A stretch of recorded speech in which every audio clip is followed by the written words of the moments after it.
Assalaamu alaykum wa rahmatullahi wa barakaatuh. Kam naga jirtanii hordoftootaa fi kabajamtoota chaanaala Razaan Tube. Chaanaalli kun chaanaala keessanii hordoftootaa fi kabajamtoota kiyyaa sabskiraayib godhaa, sabskiraayib naa godhaa isiniin jedha. Akkasuma laayikii tuqaa akka viidiyoon kun namoota hedduu ga'u osoo namni lamallee sadii illee irraa fayyadamee baay'ee gaariidha. Hordoftoota kiyyaa fi kabajamtoota ummata Oromoo guutuu warri afaan kana dhageettan hundi keessanuu kabajaan sabskiraayib yookiin mallattoo diimtuu san tuquun ifama wajjin isin gaafadha.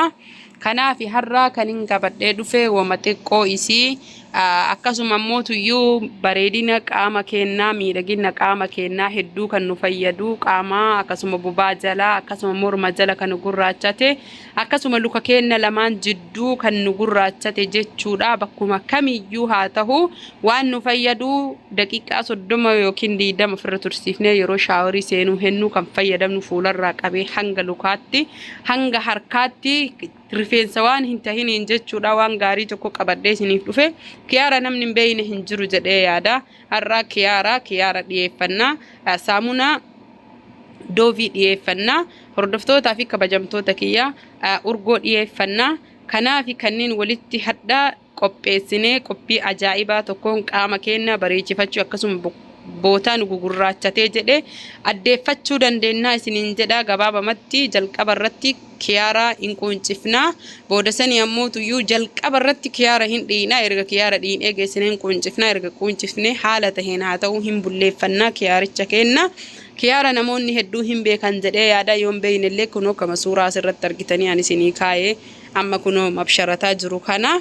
Hordoftootaa fi kabajamtoota kiyyaa haaluma bifa kana fakkaatu mabsharannee daakkannee erga geessinee dhiifama nuuf oolchaa jedha. Daakkannee erga geessinee kunoo akka argitan kanaan hin dhimbiibna.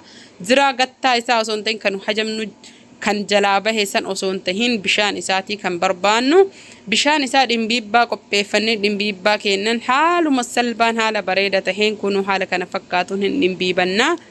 Hordoftootaa fi kabajamtoota chaanaala Razaan Tube kunoo haala kana fakkaatuun dhimbiibbaa qopheeffannee erga dhimbiibbannee geessineen boodatti lafa kaayannaa bishaan kana irra deebineellee ammoo tuyyuu ergaa argitanii wanni isa jalaa bahu jalatti gad deebi'ee yeroo walitti dhooynullee yookiin waliin geennullee kan deebinee dhimbiibnu taha. Dhimbiibbaan booda dhimbiibbaa xiqqoo haphii yookiin ammoo tuyyuu dhimbiibbaa waan xiqqoo jijjiraa ta'e hin dabarsine tahuu qaba. Hordoftootaa fi kabajamtoota kiyyaa haaluma kanaan haaluma wal fakkaatuun kunoo akkanatti akka argitan kana dhimbiibannee jirra. Ammaaf achi kaayannee saamunaa doovii jedhu kan qopheeffannee tahuu qaba. Dooviin bakka mara jira biyya keenyallee kunoo isa kana kan argitan kana saamunaa doovii kana hin bulleeffannaa.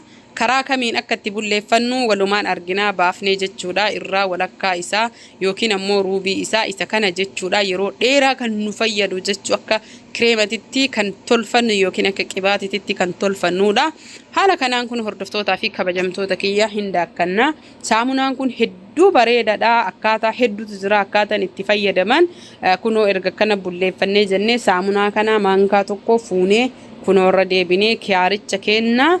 Cuunfaa kiyaaraa jechuudha. Gabaabamatti kunoo cuunfaa kiyaaraa irra deebi'ee ammallee kan dhimbiibu tahaa. Dhimbiibbatti amma ammoo distii tahuu qaba. Distii kana maali jennaanini boqqolloo harcee boqqolloo yookiin isa nashaa jedhamu afaan arabiitiin harcee boqqolloo qopheeffannee harcee boqqolloo kan itti naqannu tahaa.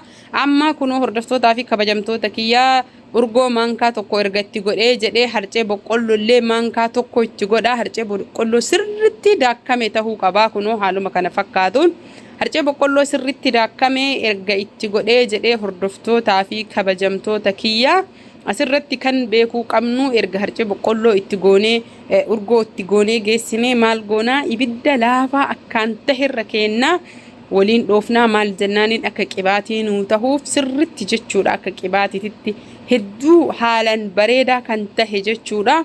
Kunoo haaluma kanaan waliin geenna hordoftootaa fi kabajamtoota kiyyaa.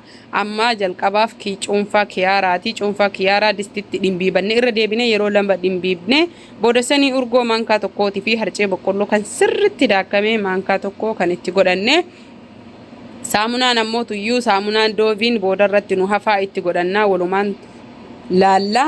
Kunoo haala kanaan harcee boqqolloo ibiddarra keennee akka kireemaa goonee jirra.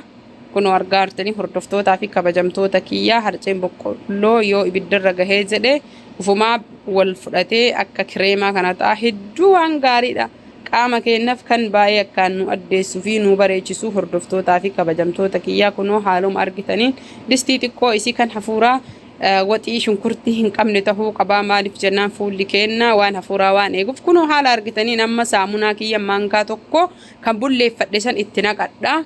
Saamunaa reef bulleeffanne saamunaa doovii jechuu saamunaa biraa osoo hin tahin saamunaa doovii fi kamareef ammoo daakkannee haala gaariin tolfanne kana jechuu manuma keenyatti daakuu jennaaniin baabura osoo hin tahin kan geessu qabnu manuma keenyatti karaa namni ittiin bulleeffatu karaa fedheen tahuu malaa mummuree caccabsuu malaa akka handaa keessanitti illee daakuu malaa akkuma barbaadanitti haa ta'u garuu bullaa'uu qaba. Booda sanii erga boqqolloo kennaa fi kiyaaraa cuunfaa kiyaaraa waliin geennee ibiddarra kaa'annee harcee aanan maankaa tokko itti goonee ibiddarratti xiqqoo akka nama muuqii goonuu sanitti erga goonee geessinee irraa buusnee kunoo saamunaa keenya itti godhannee jirra. Haaluma salphaadhaan jechuudha saamunaa kanaa waliin geenna ufumaa waliin gahaa. Hordoftootaa fi kabajamtoota kiyya haaluma salphaan mana keenya teennee jechuudha. Kunoo argaa jirtanii maashaallah tabaarakallaa. Booda sanii ammoo tuyyuu waan itti naqannu waan qadaada qabu tahuu qabaa. Sirriitti waan qadaada qabu qopheeffannee haaluma amma argaa jirtan kanaan jechuudha waan qadaada qabu kanatti naqannaa. San booda ammoo yeroo shaaworii seennee saamunaan dhiqannee geessinee jennee hordoftootaa fi kabajamtoota kiyyaa qaama keenyatti dibannee daqiiqaa 30 ofirra tubsiirne qaama guutuu jechuu fuulaa mormaa bobaa keenya jalaa akkasuma luka keenya jilbarraan ciqileerraan bakka nu gurraachate guutuu sirriitti sukkuumnanii ofirraa kan dhiinuun tahaa.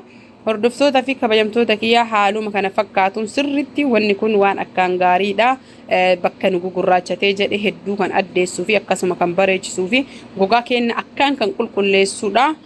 Kanaaf hordoftootaa fi kabajamtoota chaanaala Razaantu warri viidiyoo kiyya ilaaltan guutuu hedduu naa galatoomaa isiniin jedha. Haaluma salphaa taheen haala kanaan fayyadamuu qabnaa isiniin jedha. Warroonni argitanii mallattoon garaagaraa irra mul'atee fuulli isaanii harki isaanii bobaan jalli ciqileen jilbi akkasumatti akkuma beekamu hundi keenyayyuu kan sababa garaagaraatiin nu gurraachatu tahaa. Haaluma salphaan akkana fayyadama.